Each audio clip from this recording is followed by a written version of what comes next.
muna ha, at i-share itong video na ito para guys kakalat ito sa taong bayan. Okay, sabay-sabay nating i-like muna at i-share itong video natin, Facebook at YouTube. 1, 2, 3, go. Okay, like and share para ha, maraming makalam.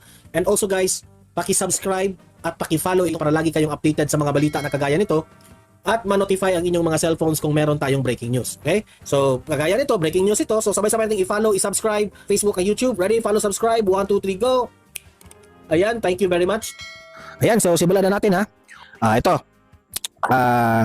Nagsalita na po itong si VP Sara sa issue ni First Lady Liza Araneta Marcos sa nangyari doon sa Amerika nung meron silang kasamahang na overdose at namatay. O ito po, i-play natin. Nung nagkaroon ng malaking krimen sa Estados Unidos na merong namatay dahil sa drug overdose at kung makikita ninyo doon sa police report ay nandoon ang pangalan ni First Lady Liza Marcos.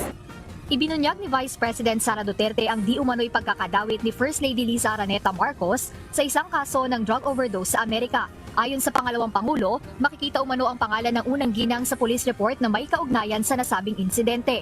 Dagdag pa ni VP Sara, ginamit ang pag-aresto kay dating Pangulong Rodrigo Duterte para ilihis ang atensyon ng publiko mula sa issue na kinasasangkutan ng unang ginang. Nung nagkaroon na drug overdose at merong namatay sa Amerika at nandoon sa loob ng kwarto si First Lady Liza Marcos at nandoon sa police report, cocaine, yung sinasabing nagkalat doon sa kwarto na yon, ay bigla na lang nila hinila, kinidnap, kinuha, dinukot si Pangulong Duterte.